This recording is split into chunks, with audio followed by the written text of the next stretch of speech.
Ouf, alors celle-là, fallait vraiment la trouver. Je crois que c'est une première. Je pense que personne ne l'a visitée. Vu là où je me trouve, il a fallu que je dégage un peu l'entrée. Bon, j'ai des épines partout. Là, apparemment, on a une cavité. Et on va se préparer.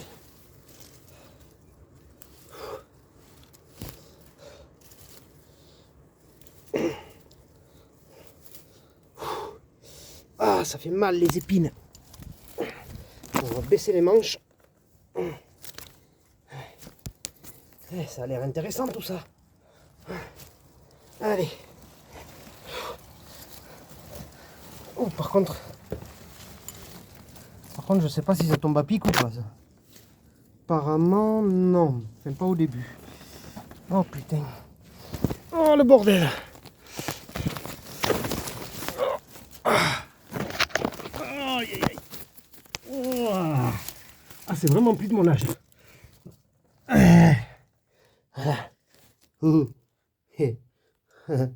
Alors, par contre, je vais faire gaffe parce que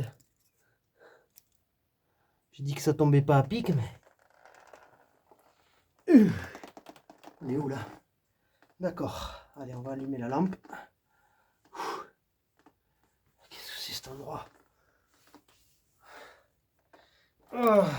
Allez. Bon, apparemment les plafonds sont stables. Ah, il est long. Ah, par où je suis rentré dans les broussailles là-haut. Ok. Bon. Ah, là, ici, c'est pas pratique. Bon, alors, on a quoi ici? De l'eau. Ça percole, ça percole. C'est bien, c'est bien. On a quelques concrétions calcaires là. Ok, allez, on va descendre. Apparemment, il n'y a pas d'appique, c'est très bien. Ah, sympathique. Ah, donc on a des petites draperies. Donc ces concrétions calcaires qu'on voit là, ici,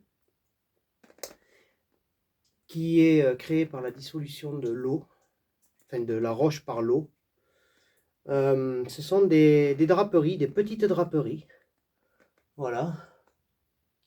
Là, on a des petites stalactites. Alors, on voit comment se forment les stalactites, vous voyez. Il y a l'eau qui percole, petit à petit, le long de la paroi, et qui va déposer du calcaire tout autour de la tubulure et de la stalactite. Et avec les milliers et les millions d'années, ça va nous faire, celle-là par exemple, des fistules, donc des toutes petites concrétions calcaires. Bon, désolé, j'ai du mal à parler, parce que je suis en très mauvaise position là. Ah, c'est joli, c'est joli. Voilà, donc, stalagmite qui monte, stalactite qui descend. Et la stalagmite arrive toujours grâce à la stalactite. Donc là, oh, super. On va éviter de trop faire de bruit. Voilà les petites pipistrelles. Donc je vais éviter de trop les éclairer. On va essayer de les filmer, mais en faisant attention. Voilà. Malheureusement, on voit des disparitions de plus en plus à cause des insecticides qu'on a mis dans les champs, dans les vignes, dans les prés. Malheureusement, tous ces produits-là ont fait que les insectes ont subi une intoxication et effectivement, les chauves-souris en ont, malheureusement, en consommant les insectes, se retrouvent malades. Alors, soit elles deviennent stériles ou soit elles meurent. Elles sont belles. Alors, c'est les plus petites chauves-souris au monde.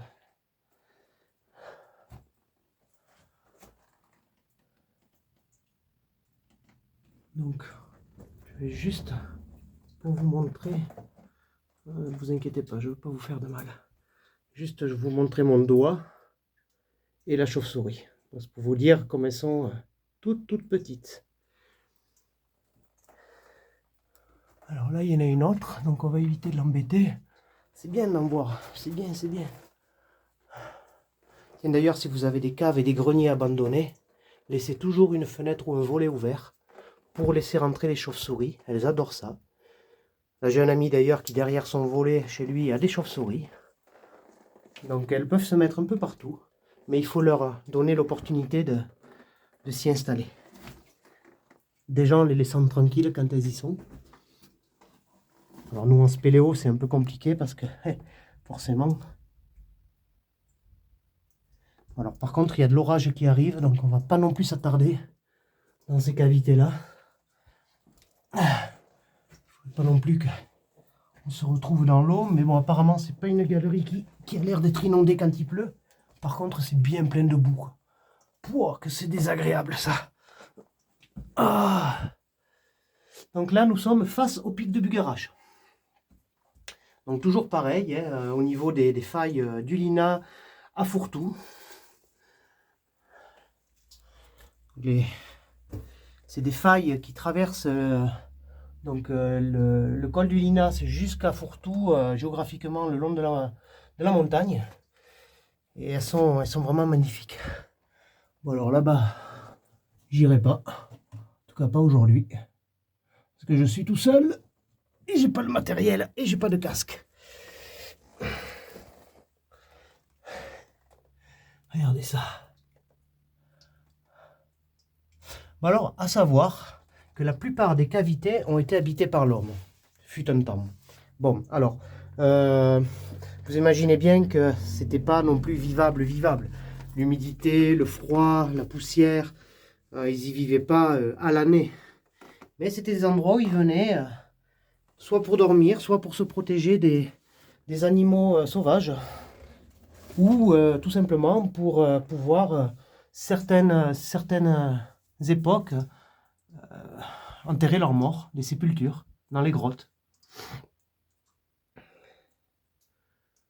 Ouais. D'accord.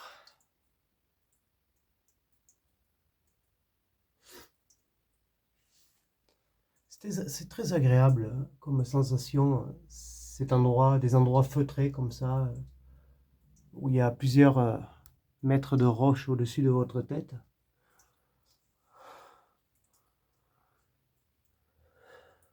J'adore. Ah, putain, ça tourne pas mal dehors. Alors, on est une petite masse créée par l'eau, par l'érosion. On voit les concrétions calcaires là qui sont magnifiques d'ailleurs. Et cette eau, ben, éventuellement, elle est potable. Le problème, c'est que je vous déconseille de la boire parce qu'il y a des chauves-souris à côté et parce qu'il y a des défécations de chauves-souris.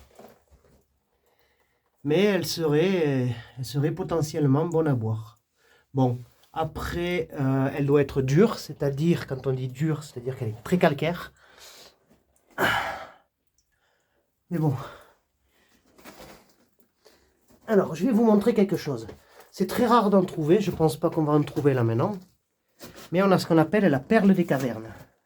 La perle des cavernes, c'est tout simplement des petits galets de pierre comme ça, qui se sont retrouvés avec de l'eau calcaire au-dessus qui coule en permanence et qui se concrétionnent. Et souvent, si c'est des cailloux qui sont ronds, comme celui-là par exemple, ça va créer une galette de calcaire ou une bille de calcaire. Et on appelle ça la perle des cavernes. Là, on voit bien la percolation. Voilà, donc c'est toutes les pluies qui sont tombées qui vont faire que par percolation, ça va rentrer dans les cavités souterraines et puis finir après par remplir les nappes phréatiques. À bientôt les bébés.